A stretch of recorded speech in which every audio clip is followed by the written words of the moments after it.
Welcome everyone to Changing of the Hip Hop Guards. I am your host, Uncle E. That is my partner, the journalist Sincere. And today we have with us hip hop artist King Shampz in the house. How you doing, sir? I'm doing good, man. Doing good. Glad we could get everything rolling, man. Glad we could Yes, get sir. No everything doubt. rolling. How y'all doing? How y'all We doing? are good. We are good, man. We're good. We Good. woke up to see another day, so everything's good. Yeah, man. That's a fact. That's a blessing, man. We still here. We still kicking, right? Yes, sir. Yeah. Yes, sir. King Shampz, if you could do us a favor, man, why don't you take us back a little bit? Let everybody know where you're from. Give us a little history about your background and how did you first get into hip hop to begin with? Yes, sir. Yes, sir. Well, in case y'all don't know, I'm from West Philly, the home of gangster rap, man. You know what I mean? Schoolie We're D. Schoolie D. Yes, Really sir. deep. Yes, sir. Yes, sir. West Philly, man. You know what I mean? A lot of people don't know that song PSK stand for Parkside Killer, and that's Yeah, yeah, yeah. part of West Philly. You know what I'm saying? So I feel like I'm carrying on a tradition. Me and my brother are actually carrying on that tradition here at Dear Wrong Records of making gangster rap in the days era. So, we're real proud of it. I'm from West Philly. Me and my brother been doing the label thing for well over a decade. You know what I'm saying? Really putting in time, really putting in work ever since we was teenagers. We was really doing it. You know what I'm saying? My brother is on, who produces and raps as well. We have our own label coming out of Philly, Dead Wrong Records. Myself, Frio, Black, Ra, Azan, and a couple other people that we're bringing into the fold are part of the label. And yeah, we've been doing it for a minute, man. We just believe in bringing in the new era of hip hop. And what I mean by that is being able to have that something old, something new, some borrowed, some blue, where it's like we got lit material, but guess what? All the old heads can respect our pen game, can respect our bar structure. You know what I'm saying? Song structure and shit instead of us singing like I don't sing on hooks, nigga. You know what I'm saying? Like I don't carry it that way. You feel me? Like I rapped. You know what I'm saying? So that's what we want to kind of consistently do is kind of show that element of hip hop again. And I feel like we've been doing a really good job of that. So let's continue a little bit back for now. You mentioned Schoolie D, right, as Mhm. one of your inspirations.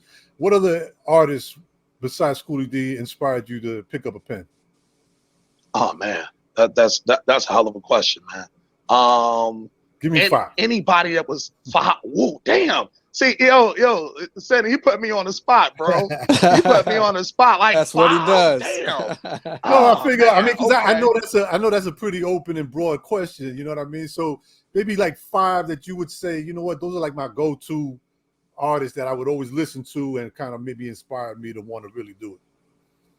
Hove is there for sure. Jay-Z is there for sure. Um, Biggie is there for sure. He's definitely there. Nas, my God. The motherfucker is going to keep rapping like that, man. Like he's going to be 79 years old still Yeah, rapping like right. that. Like he's fucking elite, you know. Yep. Nas, who else? Damn. Um, Now you got to say Wu-Tang Clan. Wu was big for me. And that's basically the whole Wu. When you talk about Ray, Ghost, you know what I Right, right. mean? The Jizza, you know what I mean? Jizza dropped the fucking classic with Liquid Swords. So that's definitely a main influence in mine. Rest in peace, Doom. I fuck with Doom heavy. You know what I mean? Rhymes Like Down is one of my favorite songs. Nice, So nice.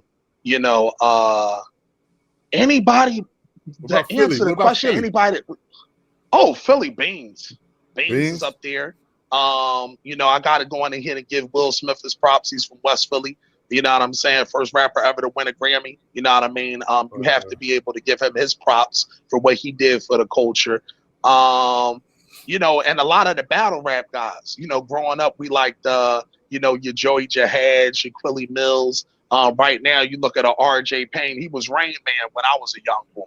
You know what I'm saying? Like he was doing the battle rap shit serious back then. So that whole battle rap culture, I think we were all influenced by in the city. But as far as the greats, all the greats, man, from Scarface to UGK to 8 Ball and MJG, um, Too Short, Snoop Dogg, Dre, you know what I mean? All those guys, man. Anybody that picked up a pen and a pad and was really nasty with theirs, I fuck with.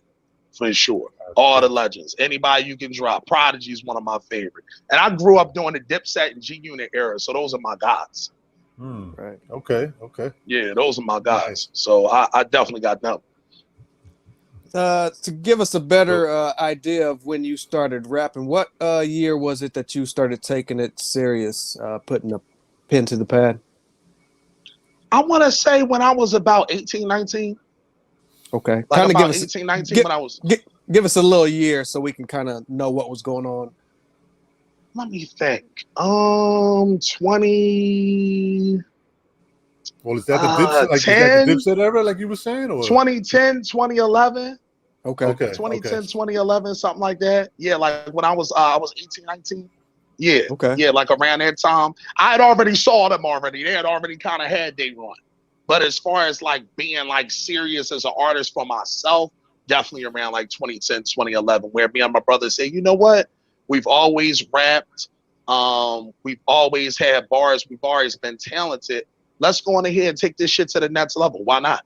You know what I'm saying? We saw so many other people doing this. Like, shit, we got the talent. You know, we got the tools. We have the know-how. Let's try it. You know what I mean? And we started to build a successful buzz in and out of the city. You know, after that, once we really started to put our music together and people was fucking with what we were putting together, because like I said earlier, we started to bridge the gap where all the young bulls was fucking with our shit, but the old heads was fucking with our shit too. And a lot of times, as y'all well know, it's almost like if this certain group don't fuck with you, then it's over. It don't matter. You know what I'm saying? And we were able to kind of bridge the gap with our music. And that's what we're doing now. We just keep elevating it. We keep elevating it for sure. Right. Were you guys a group when you first came out, or were you kind of doing a solo thing, but, you know, doing it together? You know what? I think we were kind of a group and didn't know it because we just decided to just go forth. Our first project was Kings of Kings, King Shampz and Design, Kings of Kings Volume 1. And we just dropped it because we was like, yo, we got to have some material out. You know what I mean? If we rap, we got to have a fucking project out. You know what I'm saying? So we went on ahead and dropped the project. And as our careers grew, I believe that we kind of started being able to separate between producer and the rapper who's doing what. But we still are like Ghostface and fucking Raekwon. You know what I mean? He does every hook and he produces every record. You know what I'm saying? So like when you hear me on a record, 12 times out of 10, he's on there too. You know what I'm saying? So that's how we kind of put our records together for sure. Right. That project dropped 2012. What was the creative process? What was your earliest creative process like? Did you have to have a beat to write, or did you just write constantly in a notepad? What was that creative process like? That's a very good question. I feel like I did a little bit of both. Where I was doing a lot of free-verse writing, just anything that was just dope to me that was a catching line, I just would go on ahead and just build off of that line. And one thing I'll give credit to my brother Azan for doing is we sat back and looked and said, man, we're self-sufficient dudes. You know what I mean? We come from West Philly. We come from out of the street. So we used to making shit happen on our own. You know what I mean? And doing for self. So he was like, why are we going to sit here and wait for somebody else to make the beats? Shit, I'll go ahead and make these beats. You know what I'm saying? And he had already went on ahead and started listening to certain producers. You know what I mean? Like I mentioned, Dr. Dre, you know, your RZA's, rest in peace to Jay Dilla, Q-Tip, all of those guys that are just beasts at their craft. He started Pete Rock, started listening to all of those guys praying. Those guys are saying, let's go on ahead and make our sound. And he just started making the beats and churning them out. And the beats got better and better and better to the point where it's like, you know what? Let's go on ahead and drop this project. And with my creative process, I had already been writing and rapping beforehand, but now it was time to really put up or shut up, so to speak. Where it's like, now it's time to be an artist. This isn't the lunchroom freestyle shit anymore. You know what I mean? We're in the studio now. We have to be serious and we have to take things to the next level. So that was around that time. That's when I really started getting like serious, like locking in with my creative process. Like I took it to the utmost because I want to be elite. You know, you hear guys talk about, you know, I want to be this and I want to be that, but they don't want to put the necessary work in to be that. So during that time, I feel like I planted seeds for that for sure. Right. What kind of reaction did that get when that project hit the streets? Oh man, people was fucking with it. People were shocked. Actually, it was like, damn, that's y'all. Like y'all really got like y'all really are bringing it. Like you really rapping, and these beats are good, and y'all actually have hooks and song structure. Like people were shocked. It started to open up a lot of doors for us because we were able to show the talent that we had inside all along, and we just gradually started building our sound. One song, one single, one project after another. And that kind of led us to do All Hail the King, which was my first solo project. And that did extremely well overseas for us. And that opened up a hell of a lot of doors. And you can kind of tell that the production as well as the lyrics change during that period of time. I was a lot better at that time, not toot my own horn, but I can go back and listen. You know how you guys started a podcast. Come on now. Y'all can look at episode 1 through episode whatever and say, you know what, this is a better episode. You know what I mean? Like, you know, we have those things, you know what I mean? Keeping it real. So we were able to mature more as artists and be able to really push being elite. And really push forward for that and keep pushing and trying new things from a creative side of things. So it was dope. It was dope. That really helped. Right. So what point did you guys start Dead Wrong Records? Started at an early age, man. Like I said, we went on ahead and looked up the Master P. We looked up the Puff. We looked up the Suge. We looked at all those guys as influences of money making motherfuckers. Like, yo, we gonna get with them. We gotta get what they got, man. Like they had changed culture and the stories and the historic artists that they brought to the forefront was hella dope. And I remember us being like 10 and 11 and 12, like walking around with like notebook pads, like getting contracts. Like we didn't know shit about shit, but we were like, yo, we're going to sign artists at 10, 11 years old. All our homies were on our label. You know what I mean? like we was like, yo, we record in the day on the karaoke system. Be there, you know? Like it was a fun time, but I believe we really had a bug from an early age as far as like making a label. But when Dead Wrong Records became official, that has to be like 2011, 2012, where we really said, we're going to do this music thing. Right. Were you guys just getting your hands dirty, or did you guys have like a mentor or a big homie or even an artist showing you the ropes early on? Oh, we showed everything on our own, man. Everything. Nobody really showed us anything other than, oh, it's the studio over there, you can record. You know what I'm saying? Like after that, it really was us learning on the job. You know what I'm saying? Learning how to do takes, learning how to record, learning how to control our breaths, having that breath control. Learning how to, in certain situations, if you're doing a crazy run where you're getting real lyrical, say, you know what, maybe I need to punch that in. Maybe I need to do this. Maybe I need to do that. Really learning the studio. So again, what's pushing us is being elite, right? So we're in there like, fuck, we really don't know but so much. But that drive and that adrenaline to be great was just pushing us forward. And we was just learning on the job, man. You know, we was just learning on the job. But what we knew how to do was rap. And after that, the production came. After that, we started learning how to make a functional label where it's like your network is your net worth. Y'all know that. Like you got to network. You got to push your product. You have to understand how to market. You have to understand guerrilla marketing. You got to understand advertising. You have to understand all of these different things. So we gradually, year after year, learned how to do that and do those things. And then we started to excel and push the brand forward. Right. So just backtrack 1 second. The label started what year? About 2011, 2012. 2011, 2012. Okay. That's almost coming, like things were changing a lot, you know, around probably a little bit before that when it comes to the internet and digital platforms of that, you know, things of that nature. So for sure. How did you guys, or how do you feel you guys made the transition, trying to figure out how to push your music out there, you know, going from the traditional way of posting up flyers and that type of marketing to now a more digital era? I feel, again, man, that's a hell of a question. I love y'all guys' questions, man. Like, they are so well thought out. For real, because y'all, listen, we've seen people get up places, man. You be like, man, this interview is ass, bro. Like, this, like, this don't make no sense. But to answer it, it was a hell of a transition, man. Especially when you're jumping in and you don't really know what the hell you doing. And it's a whole transition that's happening, like you said, going from that street team era of promotion to actually saying, well, how can you grind that way on the internet? And to be honest, I would sit and I would read, bro. Like, I would read. I would read to the point where my eyes would bleed.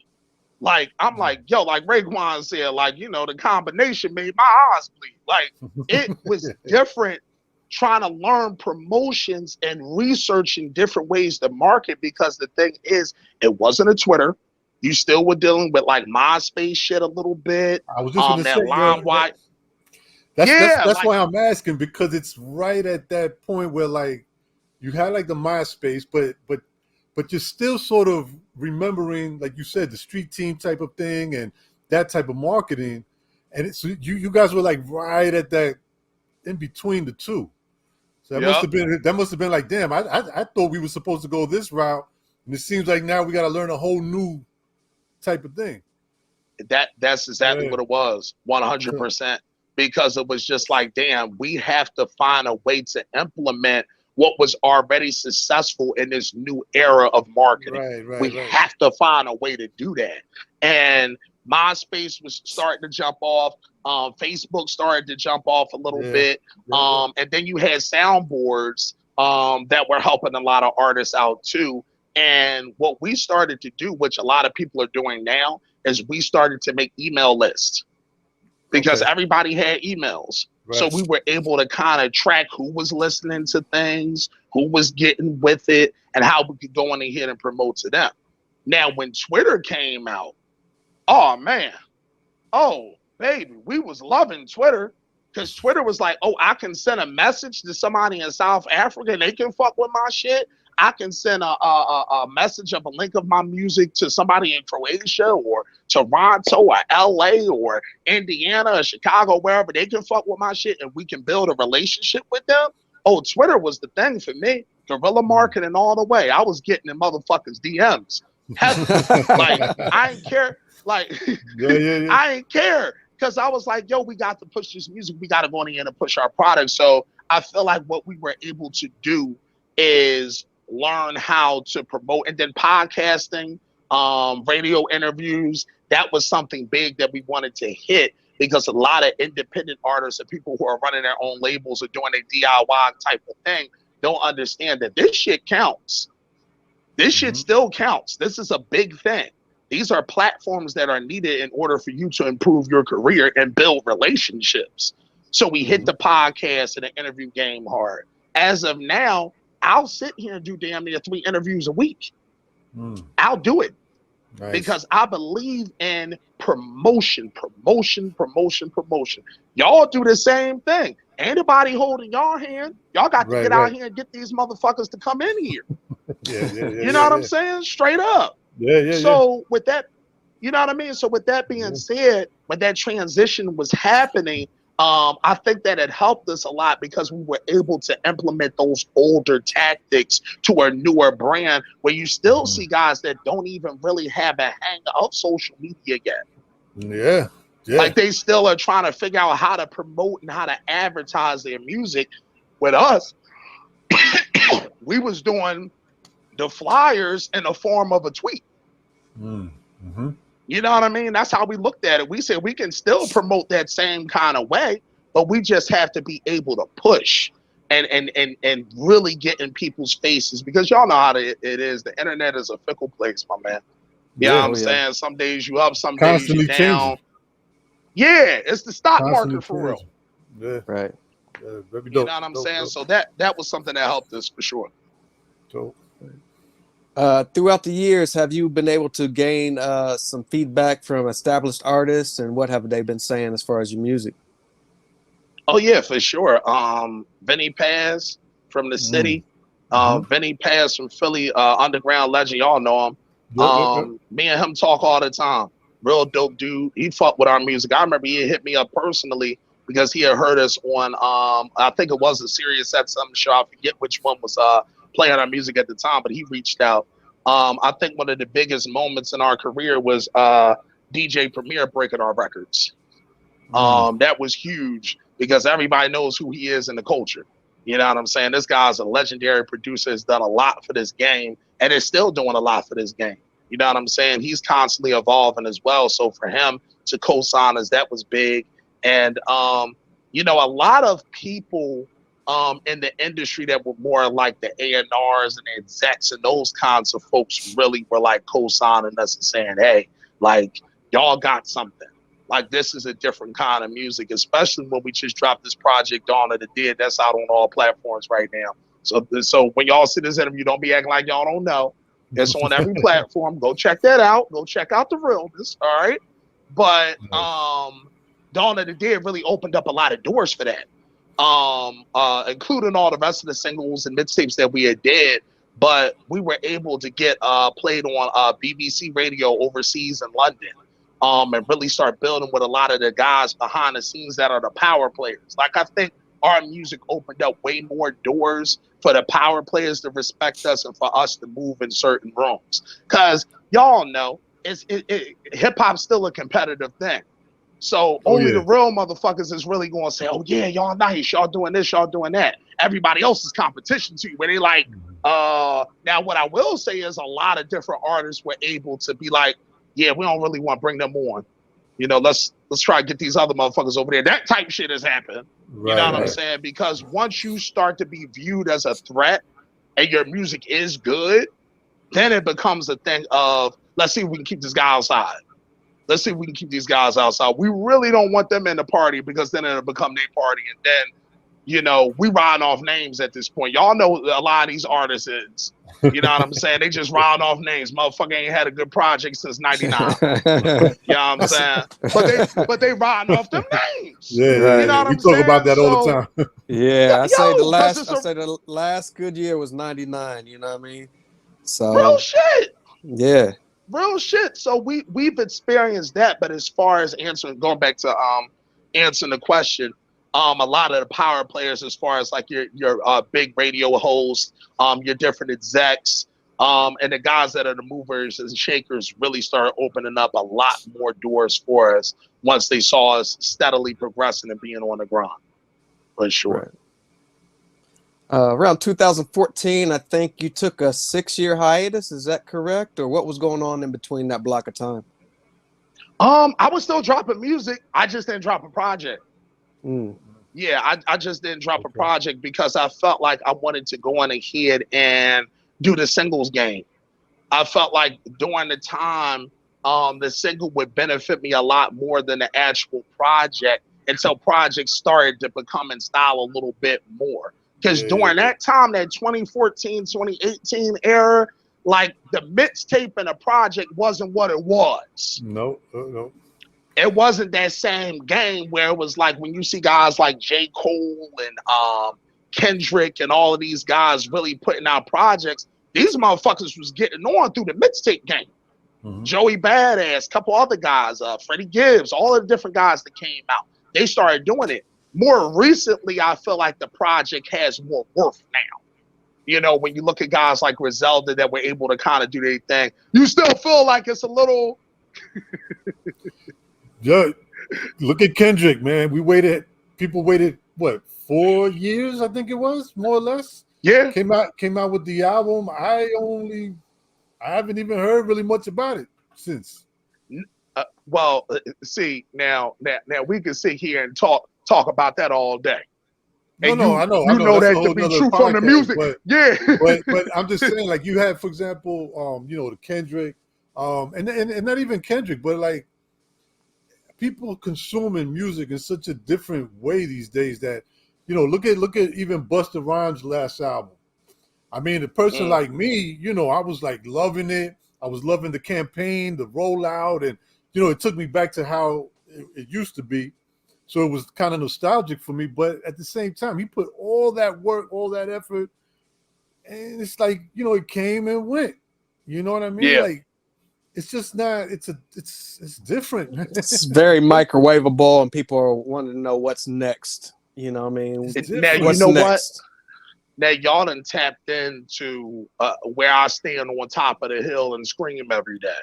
And what I mean by that is I've constantly said that, where I felt like the single was the perfect way to give to the instant gratification fan of today, rather than the artist burning out. Because this is the thing. Think about this now. You writing all these bars, you doing all these hooks, you doing all these songs, and guess what? We're human. We burn the fuck out. Right.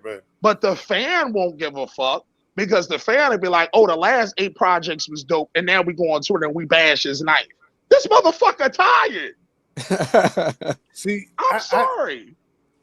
I'm curious, man.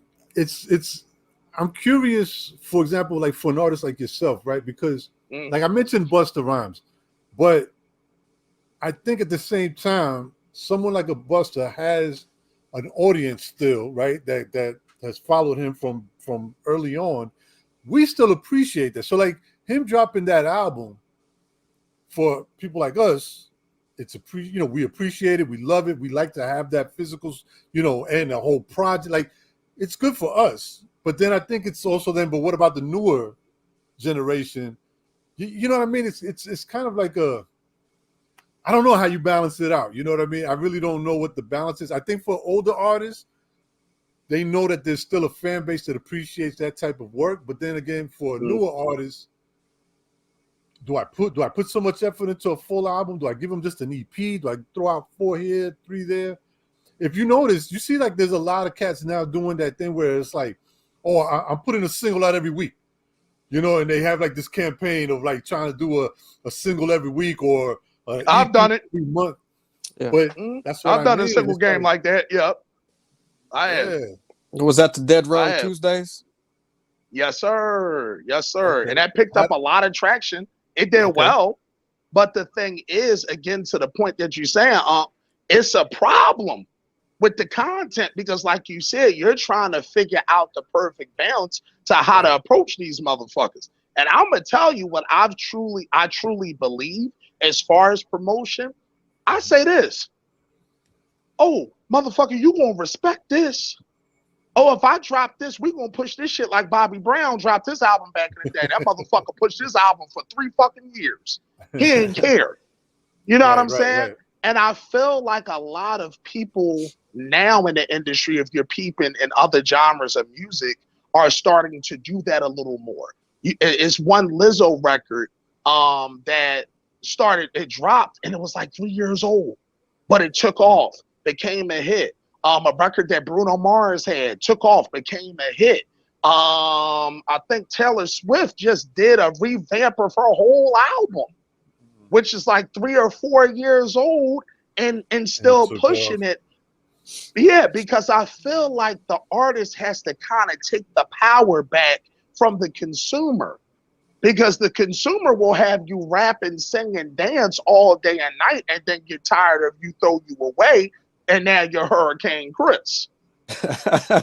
You know what I'm saying? Now you one of these motherfuckers where it's like, where you seen him at? You ain't seen him. You know what I'm saying? Like, you've burnt yourself out to such a point because you're trying to appease, where it's like, no, we're going to treat this music as art. Dawn of the Dead dropped about a year ago. Guess what? I'm still promoting those songs. I'm still pushing those songs. That doesn't mean that I'm not going to drop new material. I'm not working on anything new, but you're going to appreciate this. Mm-hmm. You're going to. You're not going to run us ragged and have my throat hurting, rapping and singing in this motherfucker. And I done put together an incredible body of work, and you're just bypassing it as if I did not put time, emotions, tears, and all of those things into this. We recorded that Dawn of the Dead project in the pandemic, where everybody's life was fucked at that point. We were all set to square one. Oh no, you gonna listen to these pandemic bars? The fuck? Oh yeah, we're gonna get to this for sure. Right. So I feel like again, y'all, it is really what you want to go on in here to do with the music. But me personally, from a promotional standpoint, continue to push your product. It's your content, and not everybody has heard it. How many people's in Yeah, the yeah, fucking yeah, yeah. I world? say that Like all the 10? time. Yeah. I say Like it all what the is it? time. Like 10 you might have a billion people? song, that you did in, I mean, just as an example, like maybe in like 2000, there's no reason to hesitate to promote and push that out now because it's going to be new to somebody that hasn't heard it. Actually, we see that with King Son, who I'm promoting his song now. He recorded it in 2008, Right, and right, we're right. just putting it out like it's a brand new single. I never heard it. And It was people new to are me. responding to it. Right, right. It's funny because I just because what I'll do is I call it the Twitter streets. I get out on Twitter and I send links around to like hip hop heads and all that. Listen, I ain't playing with them. We gonna grind, baby. We gonna grind. We gonna put this music out here. So I actually got somebody who became a supporter and a fan of the music, and he legit posted this on my Instagram where he was playing Bankroll off of Kings of Kings Volume 1. I haven't even heard that song in a minute. Yeah. Being real. So the Right, thing right. is, it's your content. Continue to promote it. Not everyone's heard it. Just Right. because a small group of people have heard it, give them some new music. Go to the people who haven't heard you at all and promote your product. That's how I look at it. Right.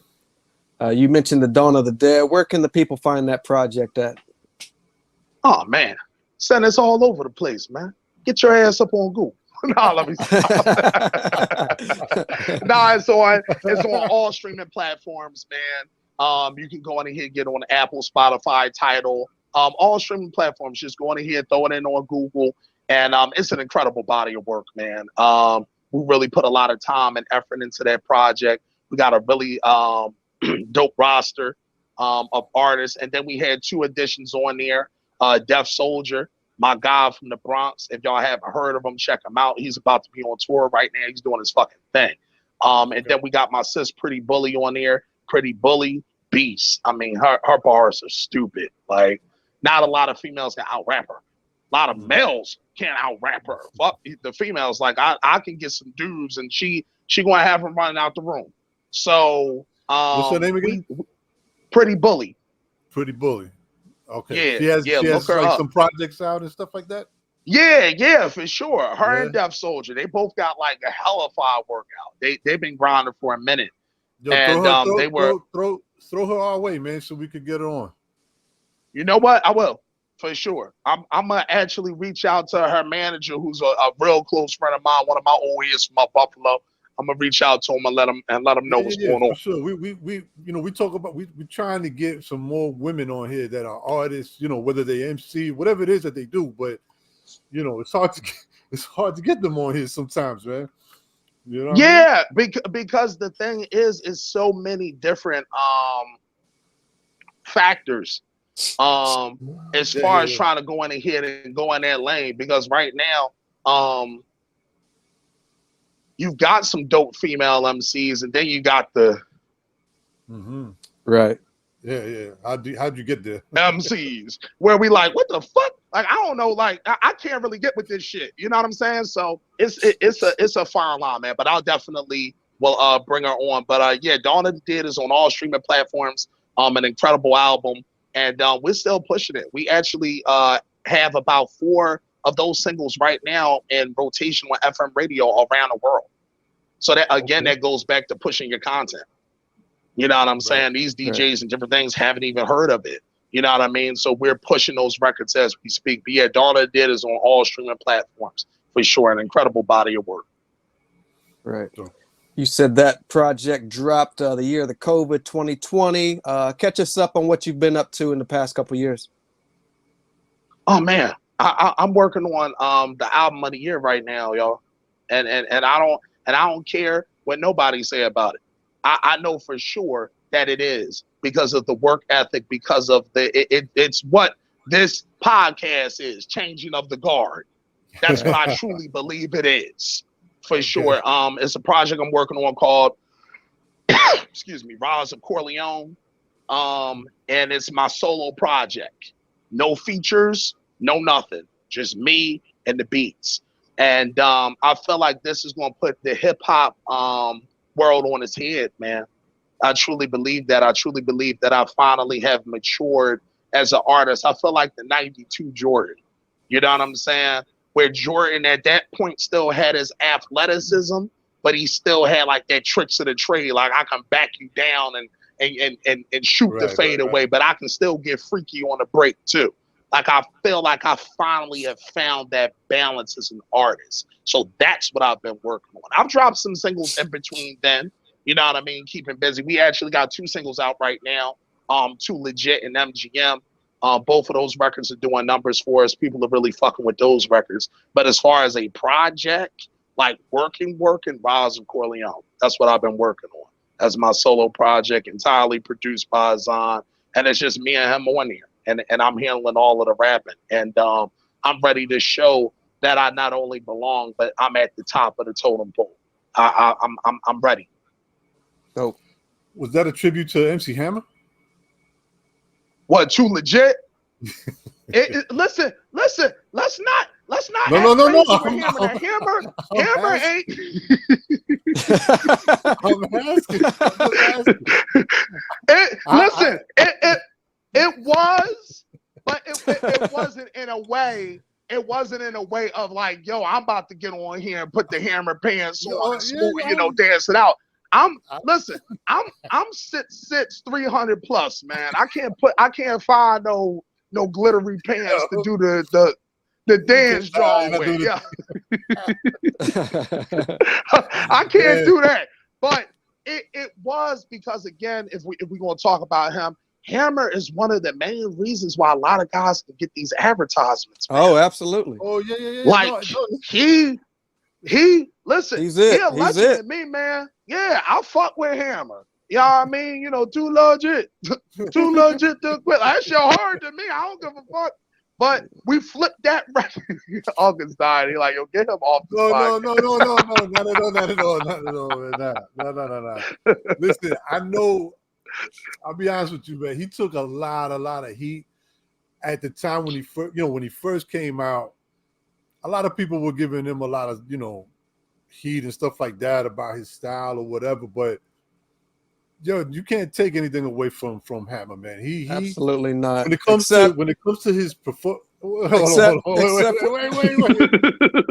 Come on, you can't. No. Listen. When it came to performance, entertainment, he did have a lot of people that he would bring out on stage with him, but he gave a performance. You know what I mean? And not for nothing, but James Brown, Hammer did his thing. Yeah. I can't knock what he did, right? And he was a true artist. You know what I mean? Like a lot of us.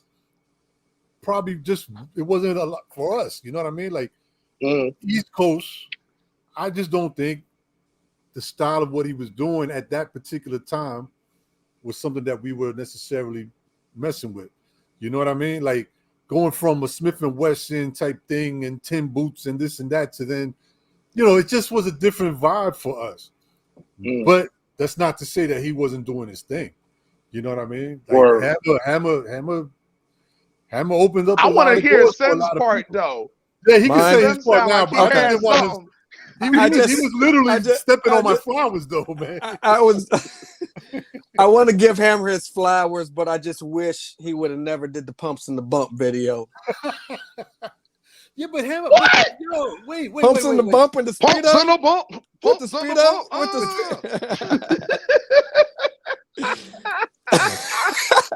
Oh shit.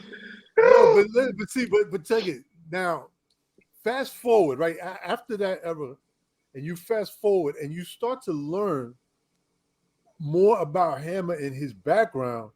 It all made sense. I mean, I'm sure coming from where he came from and all the areas surrounding, they knew right off the bat. They knew. Hammer, real street dude. Without knowing his background, and you just have videos, that's all you have to judge on. You know what I mean? So it was for us a little like, damn, what's up with the Speedos? What's up with the baggy, shiny pants, the parachute pants? But that's all we had to go on. You know what I mean? So you can't really fault us for, kind of judging his music based on what our visuals were. But when you come and find out, like, yo, Hammer was a dancer. He was a real dancer. It's not like he was just jumping up and down on the videos. He was a real dancer. He's a real street dude. Like, it just kind of made sense. Unfortunately, it was after the fact for us. You know what I mean? But all credit due, man. All credit due. Yeah, I mean, Pumps and a Bumper is a classic, man. Like, going to Sin's point. He just doesn't like the Speedos, I guess. I like the song. I just didn't agree with the visuals, I guess, because Hammer was a kind of a clean-cut dude at the time. You know what I mean? I think he kind of sacrificed his career to kind of jump on what was. He didn't care. Yeah, he didn't at that point. Yeah, man, and you got to salute that at the same time, because he could have. We talk about that all the time, right? That's always a topic of conversation. Oh, these cats are just doing what was being played on the radio. You know what I mean? Because they're trying to chase for the money. Hammer did not care. He made the music he was making and let it do what it, didn't care. So you got to salute him. Before we get out of here, tell us a little bit about that trip to Egypt and how that inspired you moving in the future. Oh man, I swear, y'all are so sharp. Like so sharp. Like I am enjoying this interview, Like for real. We appreciate that. Because it's like, ooh, y'all hitting me with something. Like, all right. You know what, man? That was such a beautiful, beautiful trip, man. To be able to see the pyramids and be able to feel them and understand the sacrifices that were made to make them.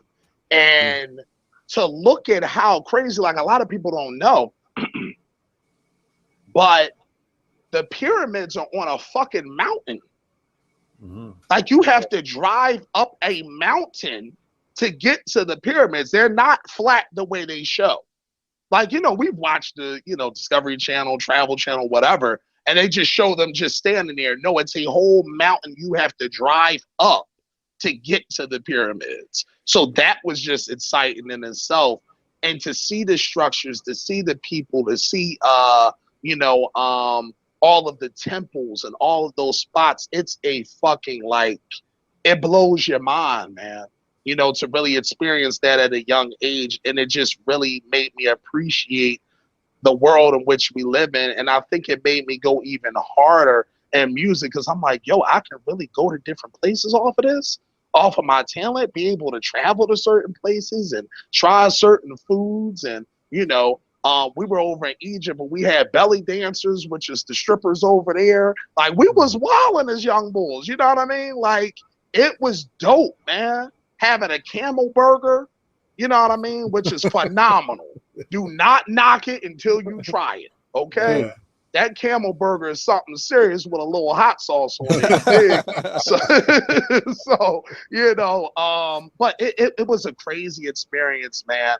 I can't wait to go back. It's funny, we actually have some fans that are in Egypt right now that really support the movement, really support what we do. So I really, really can't wait to travel there, as well as the rest of the world. We got fans all over Croatia, the Netherlands, Amsterdam, London, Germany, all of these different spots. So just traveling around, man, it's a beautiful experience. I suggest everybody to go travel somewhere at least once, man. At least once or twice. Just like go out there and see what the world has to offer. And I think that even opened it up even more for me, because I was like, damn, not only can I travel to these places with talent, but it's so many different markets you can attack over there that are available. People just think, if I don't make it in New York, or if I don't make it in LA, or if I don't make it here, it don't matter. Listen, you got motherfuckers over there that could care less about what's going on over here, making millions, like super paid. He driving the same shit that so-and-so and them driving. You know what I'm saying? But he never gets played over here. But he has so much going on. And a lot of people got to understand, too, that the euro is more than $1 right now.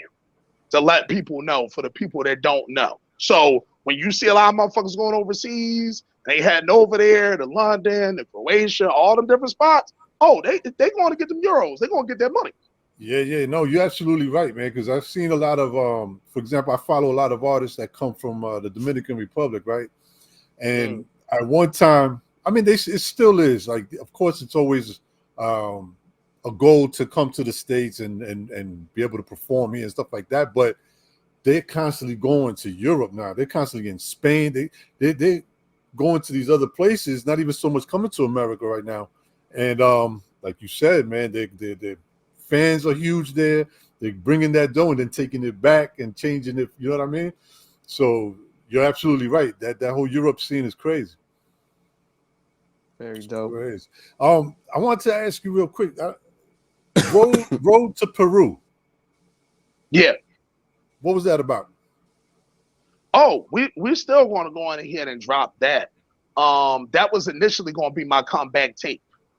Okay. That was initially going to be my comeback tape.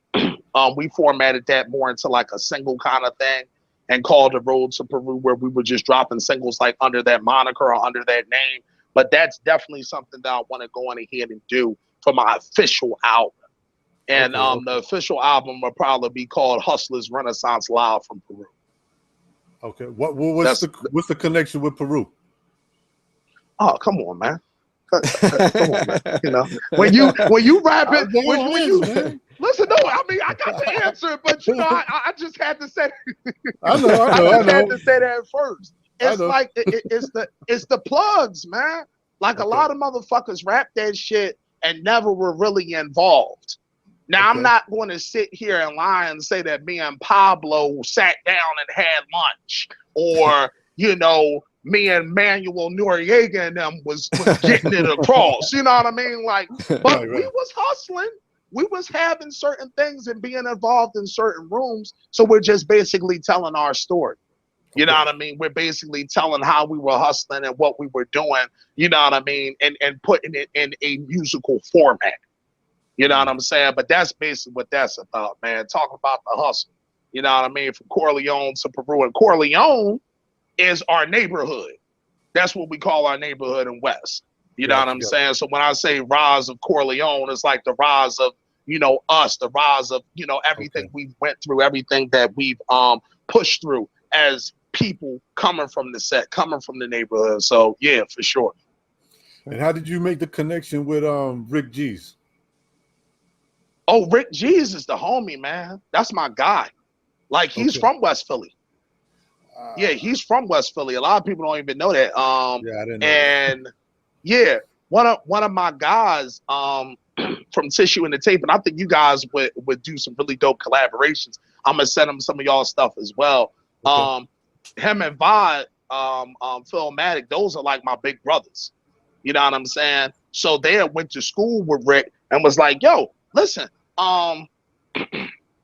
he dope. Yo, fuck with him. He got some good music. He got some good stuff. And then me and him went on ahead and started cultivating a relationship to the point where when I dropped Dawn of the Dead, he not only jumped on my live and showed love and reposted, but he went on ahead and did a whole mix of my record Forbes niggas that's from Dawn of the Dead.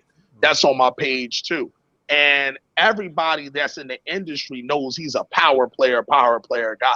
Like DJing for the top guys. Anytime you sat there and DJ for Pusha and the Clips and her and all these different people, like, I mean, come on, he's a legend within itself. So yeah, me and G's, that's my guy, man. I just was talking to him a couple of days ago, so that's funny. Like I said, I fuck with y'all. Y'all do y'all research, man. Y'all do y'all research. I'm enjoying this. I'm like, oh man, what else y'all got? We'll have to say that for part 2. Right. We at Changing Other Hip Hop Guards wish you continued success, you and your brother, you and your crew. Before we get out of here, can you shout out your social media and where we can keep up with you? Oh, for sure. Follow me on Instagram at King Shampz. Follow me on Twitter as well at King Shampz. Go to our SoundCloud page. That's where all of our singles and new shit is dropping. That's Dead Wrong Records SoundCloud. You'll go on ahead and you'll see us right up on there. We got all of our records on there. So yeah, make sure you follow, subscribe to the page. And on my Instagram, I'm very active. So you can go on ahead and follow me on there. I'm always posting updates to the songs, always posting funny videos and stuff. I'm a good follower to be on here. So just fuck with me, man. Come through and be ready for that project. Rise to Corleone, like I said, is a changing of the guard. No pun intended, man. We ready. We ready. We putting everything into this. This I feel is going to make us hip hop elite for sure. I truly believe that. Absolutely. Very dope, very dope. So yeah, like Sincere said, man, on behalf of us at Changing the Hip Hop Guards, we wish you all the best, man. Keep putting out some good music. Feel free to hit us up, you know what I mean, whenever you got something coming out that you want us to help you promote or push or let people know. And keep doing your thing, man. No doubt. For Salute. sure, for sure. Appreciate you. I appreciate it. Thank you, you. fellas. Thank you, fellas. I Thank you, appreciate man. you guys. All right. See you again soon. Yes, sir. All right. Peace. Peace.